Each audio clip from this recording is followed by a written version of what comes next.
Welcome to the Car Guys, and yes, your eyes do not deceive you. Sat on the drive this week is a brand new Lexus LC500. That's the V8 one, not the hybrid, and I am more than a bit excited. Mainly because if you watched our Best Cars for £50,000 episode, you will know that I picked one of these and expressed my desire to drive and possibly own one of them. Well, it turns out that Lexus was listening, so I've got this white beauty for a whole week, which means I can finally find out if the LC500 is for me, and maybe it's also for you. And that means I'm going to explore this car's performance, its quirky features, the styling, engineering, history, and of course, I'm going to find out what it's like to drive and live with. So if that sounds like your kind of luxury Lexus vodka, let's get on with it.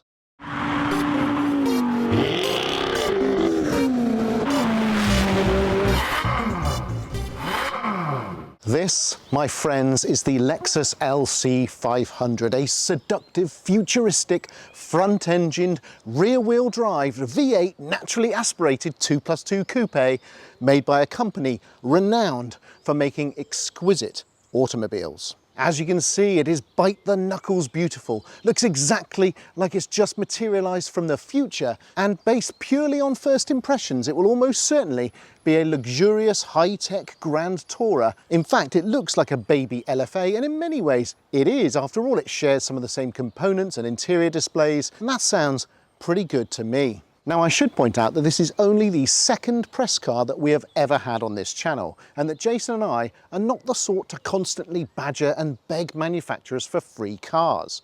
Maybe that's bad for the channel, but it's certainly good for our souls. And so I would like to say a huge thank you to Lexus for noticing us, and for friend of the channel Andy for putting in a good word. The LC500 2+2 Coupe was first revealed at the Detroit Motor Show on the 11th of January 2016. Here it is, along with the team. Don't they look happy?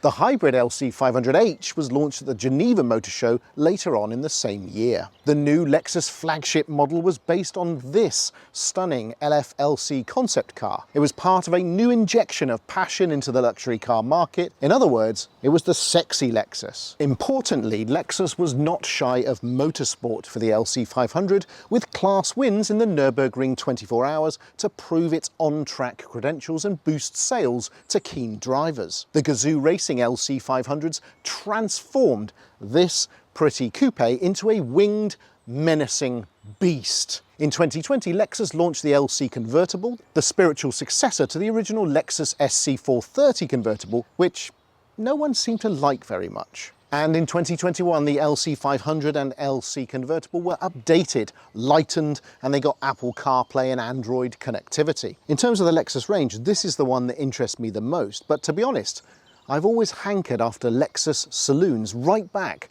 to the LS400 launched in the UK in 1990. Back then it was all about the chunky, rugged good looks and an obscene amount of technology and luxury, but with a level of after-sales care that few could match. In 1983, legendary Toyota chairman E.G. Toyoda challenged his development team to create a luxury saloon that would exceed the best from the likes of Mercedes and BMW, and the LS400, LS for luxury sedan, was the result. Given my fondness for that car, I probably should do an episode in the future. But what do you think? Even today, you get 10 years or a 100,000 mile warranty. The LC500's focus on comfort and smooth progress marks it out firmly as a GT car, a long-distance cruiser, but with enough power and rear-wheel drive, in theory, to allow you to do some leery tail slides and, dare I say it, drifts. It's a muscular coupe with a naturally aspirated, animalistic side, but it's also very pretty and conventional. In other words, my friends, it's a wolf in sheep's clothing. The exterior of the LC500, well, it's stunning, isn't it? Particularly the front and front three-quarter angles. There are a few modern coupes that I even give a second glance to, but this one, oh baby, this is a statuesque beauty. And I like to think the designers who made this car look so good because A, Lexus's new philosophy allowed them to, and B, it was just cool. The pant-wetting looks are the result of extensive aerodynamic work to improve handling and high-speed stability, and also to reduce wind noise. Note the small wings on the front pillars and the aero ducts just ahead of the rear wheel arches.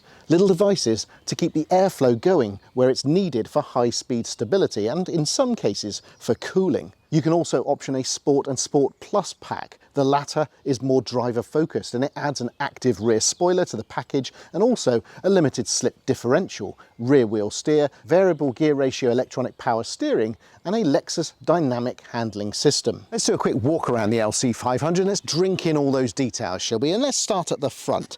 This is an enormous bonnet or hood and it culminates at the very distinctive and quite aggressive looking Lexus grille. This is obviously plastic, but just look at the size of it. And one thing I did notice is that if there's no registration plate on the front, which is quite common, say, in the United States of America, this piece looks enormous. It looks like a huge whale about to suck up everything from the road. It's a real statement, actually, and I love the front of this car. I think the front three-quarter view of the LC500 is the real sweet spot, but it's this whole big protruding shark nose that I probably love the most. Incorporated in the front here, you can see we've got this futuristic swoop and light design, and we've got some ducts here to channel some air through to the brakes. The bonnet is, of course, absolutely enormous, but then it has to be because under here, set quite far back, is that 5-litre V8. But what it does is it gives this coupe that beautiful Ferrari-esque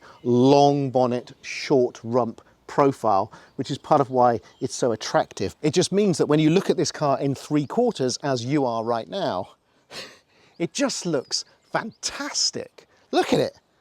There's nothing else like this on the road. It just looks glorious. It's large enough so that the proportions actually work, but it's very aggressive looking. As you can see, this car is white, specifically F Sport white, and whilst that makes it appear very clinical, it's not the colour I would go for. No, for me, this car looks incredible in brighter, more positive colours, so I would almost certainly go for Naples yellow, blue, Manhattan orange, or Sonic red. You get the choice of 20-inch cast aluminium or 21-inch forged aluminium wheels. These ones are the 21-inch because this is a car specified with Sport Plus. And there's an optional carbon fibre roof with the Sport and Sport Plus packs, which helps lower the centre of gravity further. And as you can see, this car definitely has that, and it really benefits in terms of its looks. Now it's around the back where actually I probably don't like the view of the LC500 that much. You've got this Camaro-like lights. This chromy bit here is very obviously plasticky. I like the way it tapers back round, and I like the way there's some interesting angles all the way down to the tailpipes, but I don't think the rear of this car is anything like as well realised as the front. You've got a decent sized boot, but actually not as big as you would expect for a 4-seater Grand Tourer. You open it from the key or from a button inside the car, and inside it's a decent size. It goes back a little bit, but there's not a lot of depth to it. So although you could definitely get a set of golf clubs, maybe 2 at a push, you could probably put a few bags in, but if you're talking about hard bags for traveling, not going to fit that many, but you probably need soft holdalls then for this one.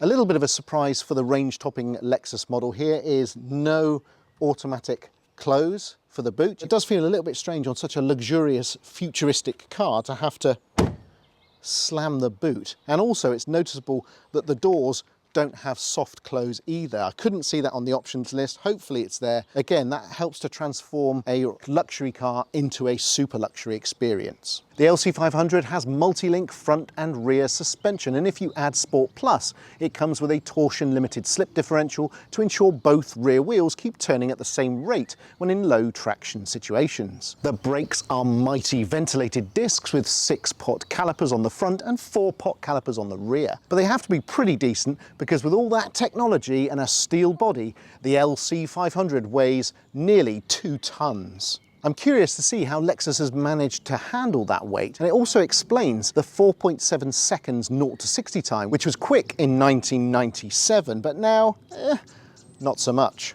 That's about the same as a Kia Stinger. A Golf R, for example, would thrash an LC500 away from the lights. And it does mean that the LC500 is in danger of writing performance checks that it fails to cash, but we shall see when I drive it. There are two engine versions for the LC currently for sale, a 354 brake horsepower V8 petrol and a 295 brake horsepower V6 multi-stage hybrid. Since I would be unlikely to go for the V6 hybrid for the Car Guys, I've got the V8 one. The V8 is the same high revving one from the RCF and the GSF, and it's a proven all aluminium unit. Power is 457 brake horsepower, that's 463 PS from a 5 litre naturally aspirated V8, and top speed is 168 miles an hour. Peak torque is 391 foot-pounds or 530 newton meters. Lexus has changed the location of the valve that determines the route of the exhaust gases in the main silencer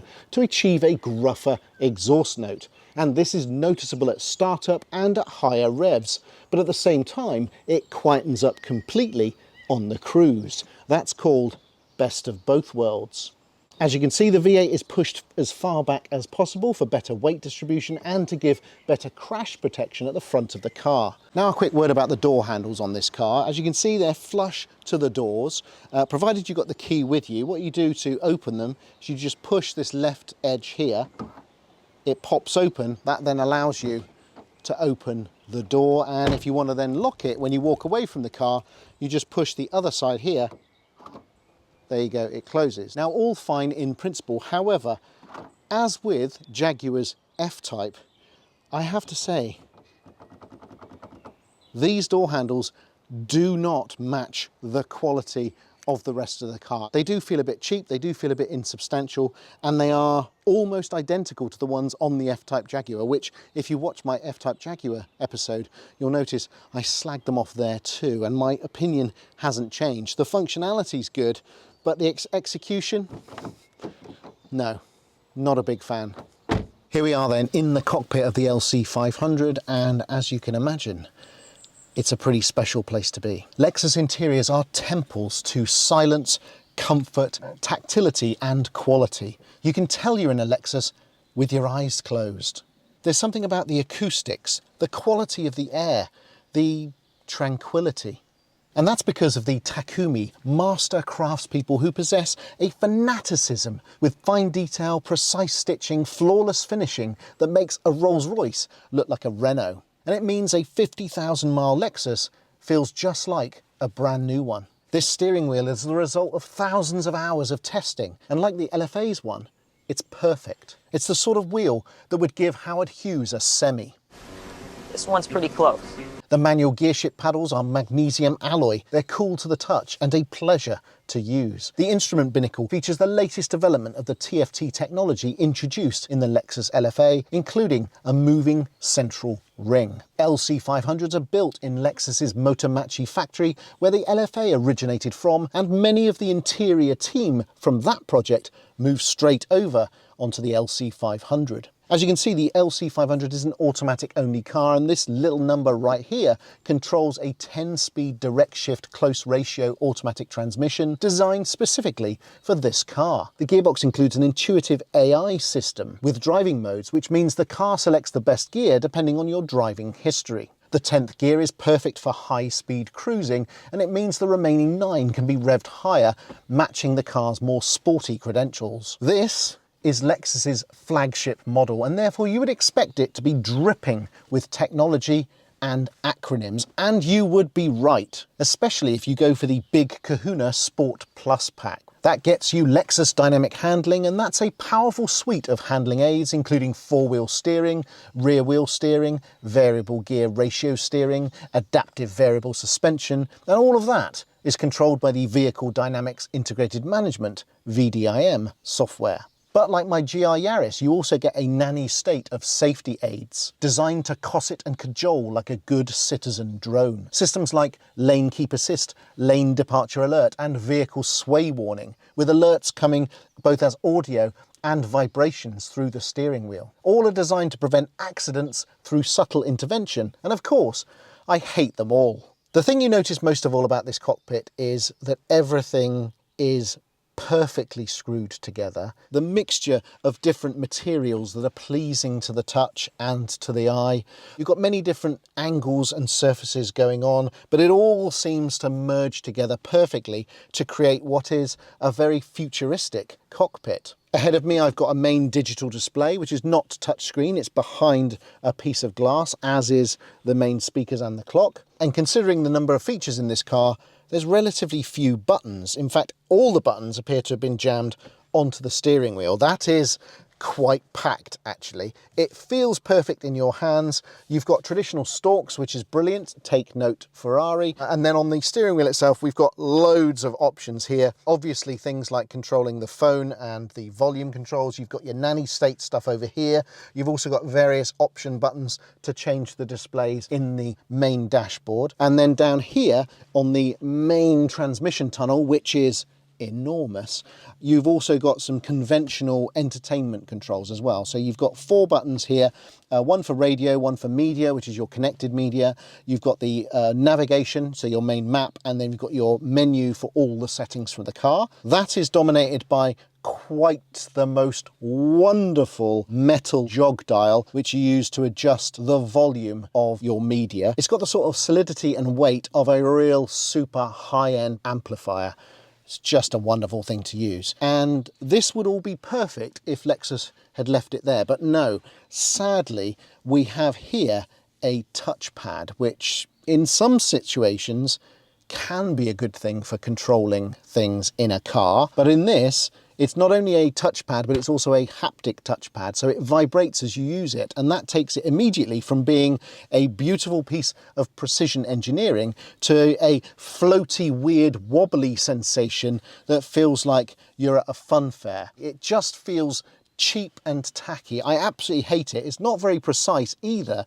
And what Lexus probably should have noticed is that if you are trying to control CarPlay or other menus using a sort of touchpad, just doesn't work. Other things that stand out in the cockpit, you've got a really nice pronounced grab handle here in this beautiful section. This actually does remind me, like the door handles, of a Jaguar F-Type. That's got one of these as well. Over on my right hand side, I've got the button to operate the fuel filler and also to open the boot. There's lots of different cubby holes and places for you to put things in. So you've got one down here when you push that, you've got a little area there, you've got generous door bins as well. And also in this center section, you push this button, pull it back, you've got another storage bin here. And if you push this button, this raises up and you've got another storage bin and also the USB connectivity for your phone. What's particularly pleasing is that when you press this,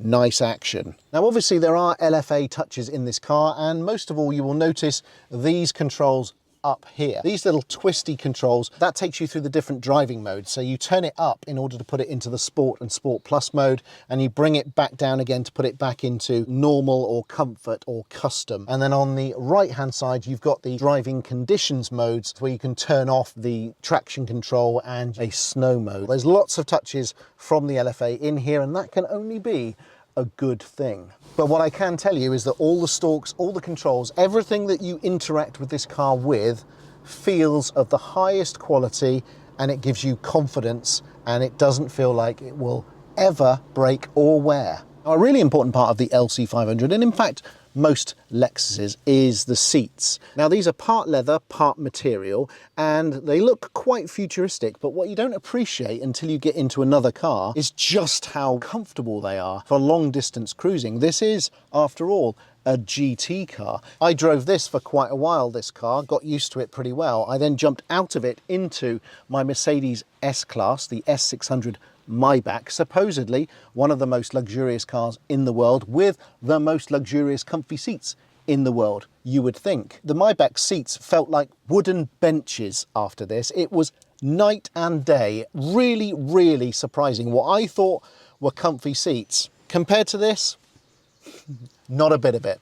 Also worth highlighting, the rear seats. They are big, they are comfortable, there's lots of legroom that you can get in the back of this car, and it is a nice place to be. It is a genuine 2+2, and your passengers are not going to have any complaints sitting back there, even for longish periods of time. And I never thought I would spend any time talking in a Car Guys video about seats. I must be getting old. So there you are. We've talked about the exterior of the car, we've talked about its history, we've talked about its place in the market, we've talked about its engine, and we've talked about the interior. There's just one more thing to do, and that is to take this bad boy out on the roads.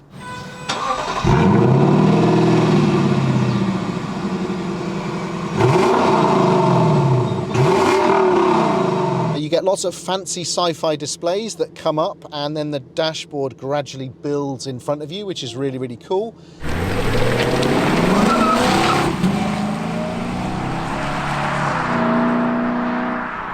Now, because I've got this car for a week, I'm going to subject it to as many conditions as possible. So we are going to be trying it on the motorway, we're going to be doing long journeys, short journeys, really getting a feel as to how this car behaves. As befits a Lexus, it's whisper quiet in here. It's very relaxing. The seats, oh, they're just absolutely wonderful, as I mentioned earlier. Cooled and heated, obviously. But the driving position is pretty good. I've got good visibility everywhere. It doesn't feel like an enormous car, even though it sort of is. Put it into manual gears, so now the gears are on the paddles.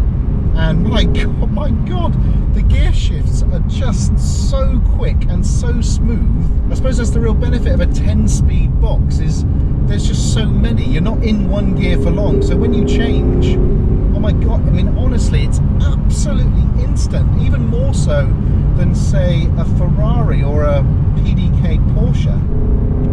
And there's the growl, so you get quite a pleasing growl from that V8. That's why I wanted the V8 one, folks, because of that noise. When you press it, it sounds like you're in a NASCAR. Oh, that is a proper muscle car sound, that. Downshift. Oh yes, a few little pops. Oh yeah, that's what you want. God, that's a bit close. Jesus Christ.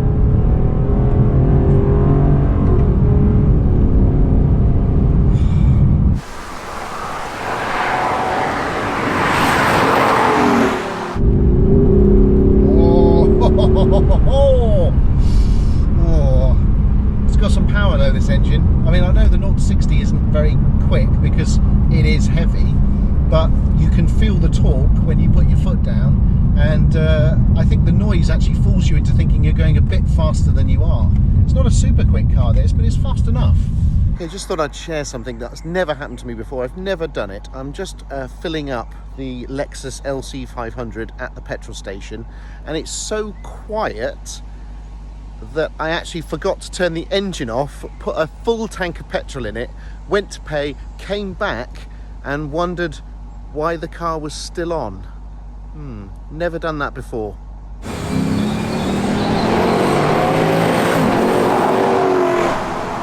Okay, so today I'm on a bit of a road trip. I'm off to see my friends at the Octane Collection. So it's a good run, and that is perfect for the LC500. It's going to really put it through its paces. We're also going to have some motorway in there, some B roads, some A roads, a nice mix really, and I think that'll suit this car just fine. The steering at low speed or high speed, it's just got a nice weight to it. It gives you a lot of confidence. It does feel fantastic when you're snaking through bends like I am right now. Now, the thing you can't get away from in the LC500 is the weight. It's nearly 2 tons. It's 300 kilograms more than the LFA, and when you pitch it into a corner like this one and then this one,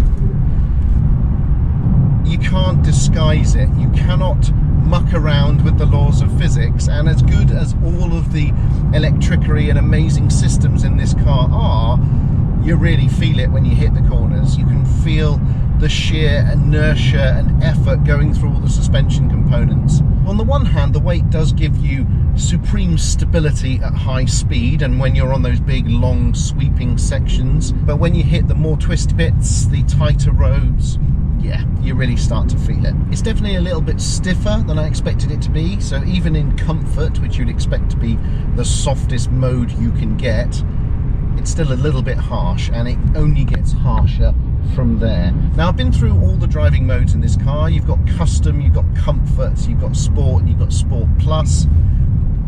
And if I'm being honest, I can't really detect a great difference between sport and sport plus. They're both a bit more shouty and a bit more stiff, but I don't see a night and day thing between them at all, and I'm wondering whether you really needed both in the Sport Plus car. In fact, I think the biggest difference between the modes is how responsive the throttle pedal is, because one thing that is noticeable is if you put it in Sport Plus and then you dab the throttle, it's instant. The response is instant, and it is a lot more alive than it is in, say, Comfort. So what else can I tell you about this car? Well, obviously it's very comfortable. The seats are very comfortable on long journeys. I have no problems at all with those. It's a nice place to be. It all feels so well put together. I feel like I'm hermetically sealed in here and untroubled by any outside pollutants. There's this feeling of total solidity and total quality that you get in a Lexus, matched with a sort of slight lack of design flair, which gives it an incredible functional feel. I know that I'm in a precision instrument. I know that this thing will work all the time and will be perfect for its entire life. As predicted, trying to use the touchpad and combination of buttons on the move is quite terrifying. You think, there you go, you think it would be easy, but it's so distracting to have to look at a little screen there and coordinate what your fingers are doing, and obviously it flies off in different directions all the time. It's not that great, if I'm being honest.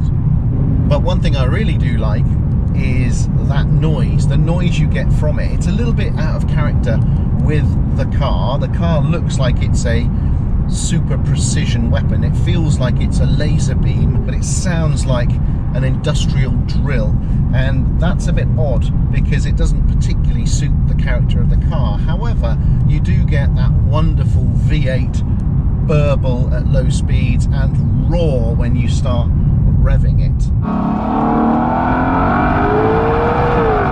I know these mode stalks at the front here are the same as the LFA, but it does feel a bit weird when you've got all the controls here and everything's to hand. It feels a little bit strange to have to reach forward to the dashboard and then twist it to put it into a different mode. It's quite a strange look. It's not a natural movement that you would do in a car that you spend basically like this, and then you go, I think I'll change the mode, and you're like, okay, there we go, now I'm in the right mode.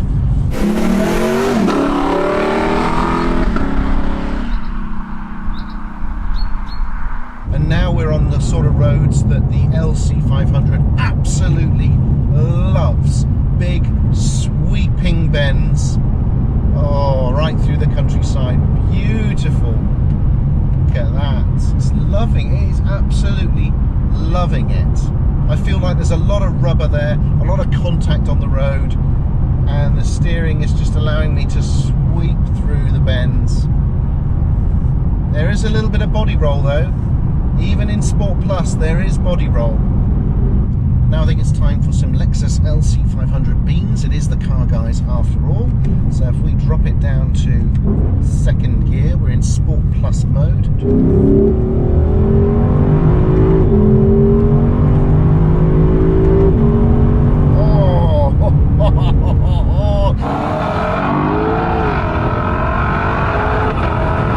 Did you hear that? Did you hear the noise? My God, it's ungodly. It's just such a roar. It's not the fastest thing in the world, but there's an awful lot of drama about it. But yeah, you can see this thing will shift if prodded. So that's manual mode.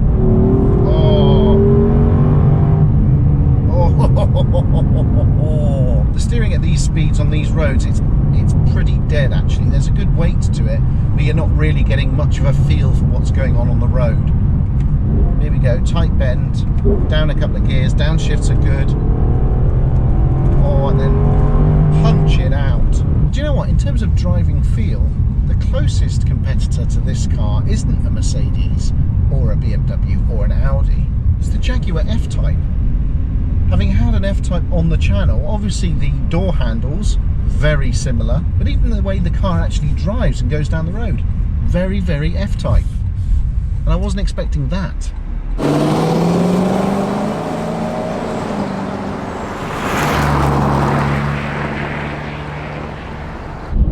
Well, I've been driving for about 2 hours now, and I can confirm, ladies and gentlemen, that in fact the LC500 is a very relaxing long-distance cruiser. And how about this for a piece of trivia to do with the entertainment system on this car? I know you like me to give you all these useless tidbits. This system is actually, despite being ergonomically a bit of a nightmare on the move, it does one thing which I have to say I applaud Lexus for, and that is it keeps track of the volume levels that you need for each of the different inputs. So when you turn on the radio and you've been listening to, say, a quiet podcast, it doesn't blow the speakers because it's applying the same volume. It remembers that you were listening to the radio at this volume, and then when you go to the podcast, it was at this volume. So it actually keeps track of it, which means you do not get that horrible burst of sound that you do in almost every other car. Porsche, I'm looking at you. The reason why I think this LC500 stands out to me and stood out for me in my previous video was it's different. It's got a whiff of exotica about it. It's from the Far East, it's made in that factory, and you know the craftsmanship will be superb. And it's a talking point. You've got something totally different. It's the thinking man's choice. And I've always liked that. I've always loved the big engined, top of the range model.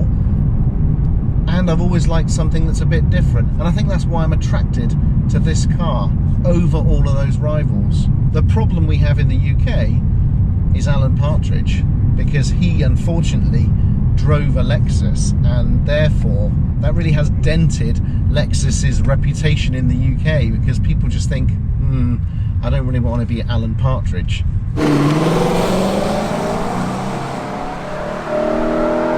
The real reason why this hasn't really sold in the numbers that it should have done is no doubt badge snobbery. This is much rarer, it's much better built, it's even got motorsport pedigree, for goodness sake. But the reason why I'm attracted to it is its rarity. It's the fact that other people don't have it. That's exactly why I would want it.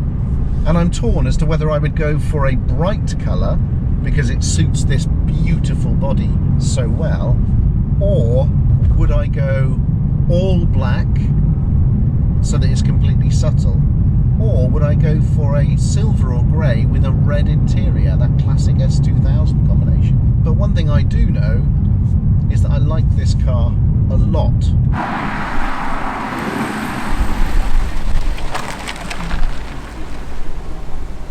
And here we are then. I'm here at the Octane Collection, and I've got the LC500 right next to the LFA, the holy grail of Lexus. And the first thing you notice, it's undeniable, any talk of this being a baby LFA is frankly absurd, isn't it? Because look how small the actual LFA is. It's tiny. It's also incredibly detailed. You think there's lots of interesting design flourishes and touches on this. Well, you ain't seen nothing yet. Even though these two cars were built in the same factory, they couldn't be more different, could they? Big, luxurious GT car, hardcore super/hyper car. If you asked me when I got this car delivered how similar these cars were, I would have said a lot more similar than this. I would have said the front ends were almost identical, as you can see. Not at all. And I would have said that this is probably about the same size. Again, it just completely blows my mind. And looking at the back of the two cars, you can see actually there's that familiar Lexus signature swoop and rear headlight shape, but the actual units themselves entirely different. And of course, the LFA has that famous triple exhaust pipe arrangement on the back, whereas the 500 makes do with more conventional quad pipes. The differences in the interior are also pretty stark. Although there's familiar and similar functionality with the LFA combined to the LC500, the way it's executed and the quality of the materials and just how special it is a different world in here. One thing that is similar though is the positioning of these two controls on the dashboard. They're actually reversed on the LFA, so the driving modes are actually on the right hand side on this car, and on the left hand side you've actually got the light controls rather than traction control. So let's just do a quick comparison of the stats of these two cars.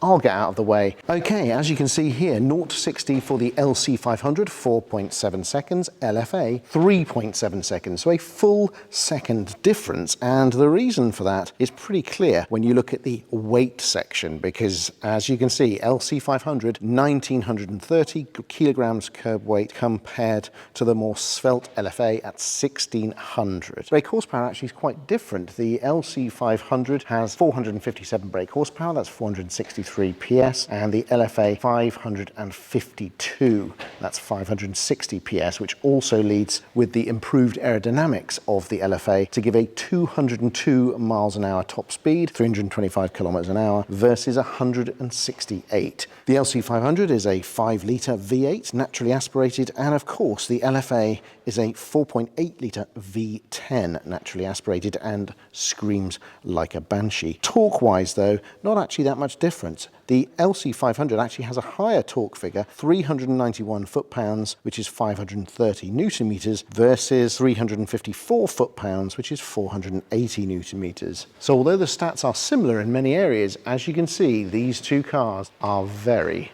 different.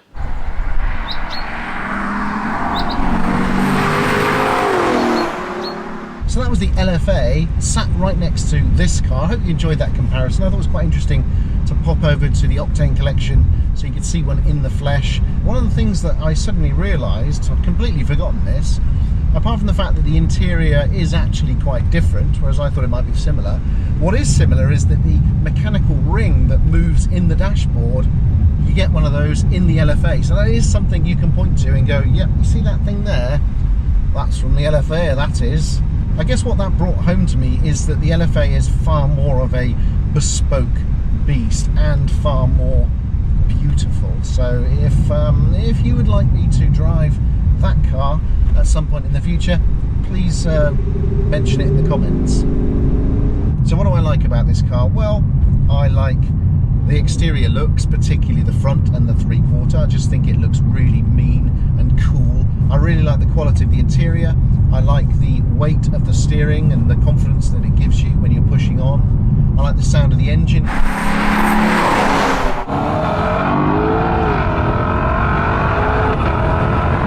I like the fact there's loads of room on those rear seats in the back, more really than any other coupe that I can remember. The boot space is pretty decent, and it rides well and it goes well. I also like the fact that it's very rare, therefore feels exclusive, and it's not just a BMW or a Mercedes. I love the fact on this Sport Plus car you get the carbon roof. That looks fantastic.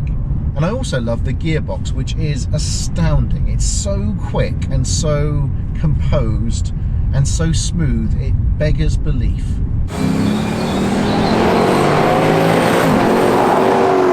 What do I not like about it? Well, the steering is pretty dead, so it gives you good weight and it allows you to place the car, but there is zero feel in it at all when you're judging the road conditions. This car particularly is very somber inside, so the spec of it I'm not crazy about. I'm not crazy about the white either. Another thing I dislike is the connectivity with the CarPlay, which this car comes with. The screen is a little bit small, and obviously the dashboard is a little bit dated now compared to what you can get in the current cars. But the thing I probably most dislike about it is the fact that it's so heavy and you can really feel that weight. But overall, I have to say, I'm really impressed with this car. I like it even more than I thought I was going to. I had a suspicion that I was going to like it, although it is conspicuous how enormous it is compared to the LFA. I like the overall package, I like how rare it is, I like how special it feels, and as a GT car, something for doing long distances in supreme comfort and with 4 adults, I think it's fantastic. I would much rather have one of these than the equivalent Mercedes or BMW or Audi or any other manufacturer that I can think of.